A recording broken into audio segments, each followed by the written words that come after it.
So for today's video, we are going to talk about 6 ways on how to save money with paper. But before that, hi, I'm Bienna Nicole. I talk about self-improvement, productivity, and motivation.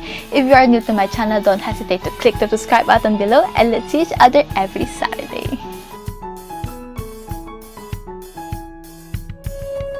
We all thought that papers are cheap and we can just buy it again and again.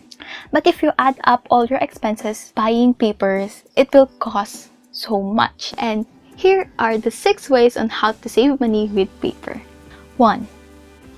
Reuse all your old notebooks. Found a lot of old notebooks in there. When I say old, my grade 1 notebooks are in there. So to think there are a lot of old notebooks. And when I browsed them, I found that there are so many clean pages.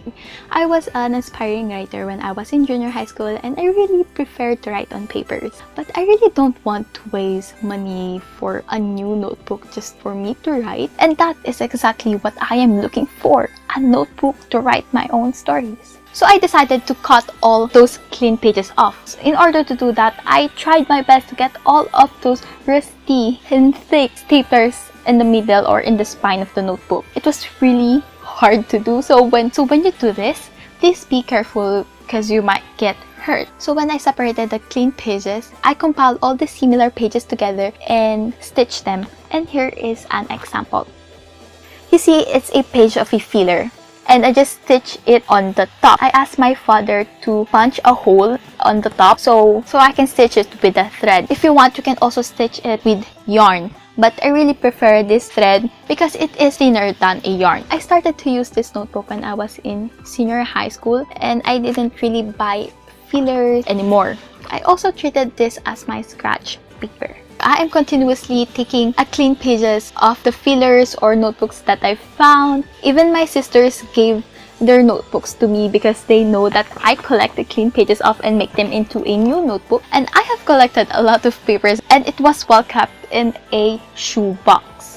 I love papers and collecting them makes me happy and my collection doesn't cost that much. Second is to reuse bond papers. You have your old handouts, failed paper prints, and etc.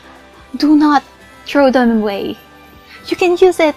You can use it as a note, as a scratch, and you can save paper. When I was in grade 10, I remember I clipped them with the clipboard and that's where I freely write. I don't like messy notes.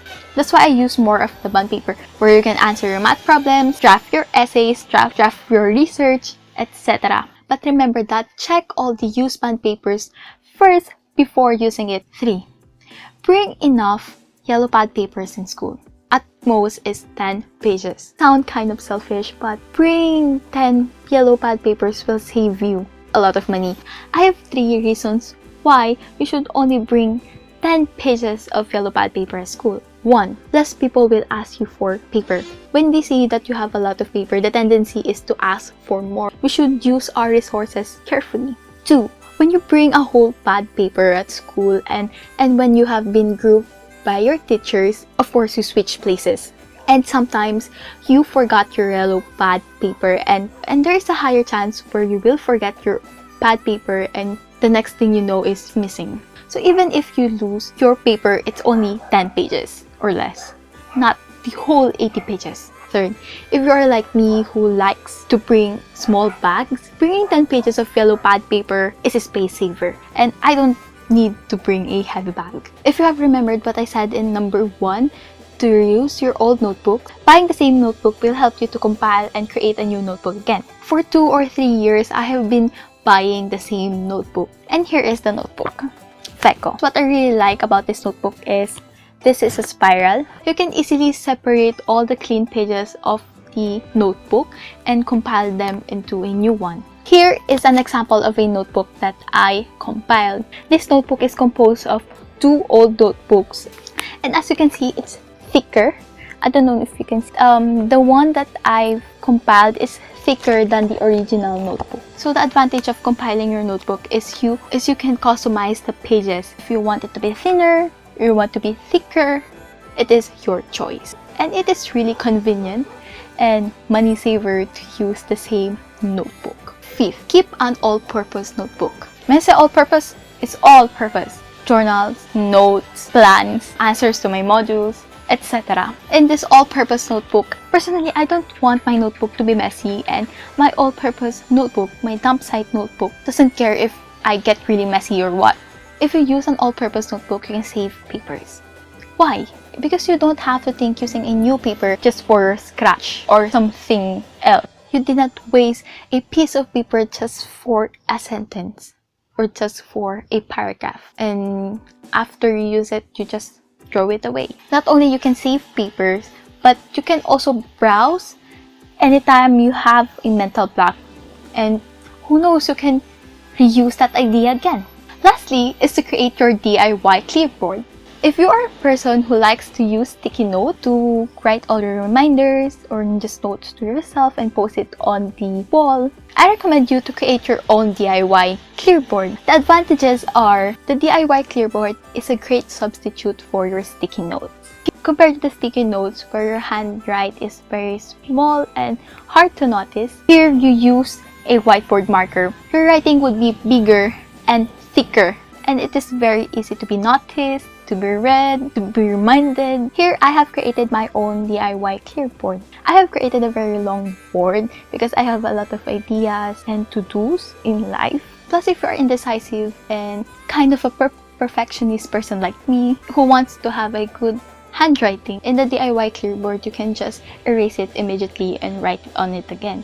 Compared to the sticky notes, where if you have mess up, just crumple it, throw it away, and write on a new paper again. This way you can save on the sticky notes and you can write whatever you want. And you can just erase, write, erase, write, erase, and write.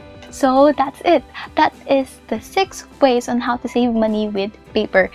You see, it's very convenient, very easy to do. You can just do it now. We have a lot of papers in our house.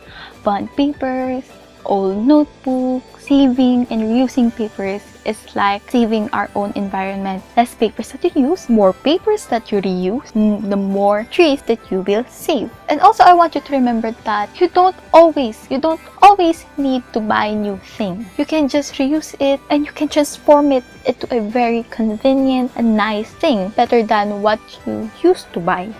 And you know, as you do these ways, you are slowly learning how to appreciate small and simple things. We might be in a state of the pandemic and we are homeschooled, but these 6 ways that I've shared to you can be useful at this very moment. So if you think I helped you with this video, don't forget to hit the like and subscribe button. And if you want more of my videos, go check out my channel. And if you want to message me, my social media accounts are in the description box below.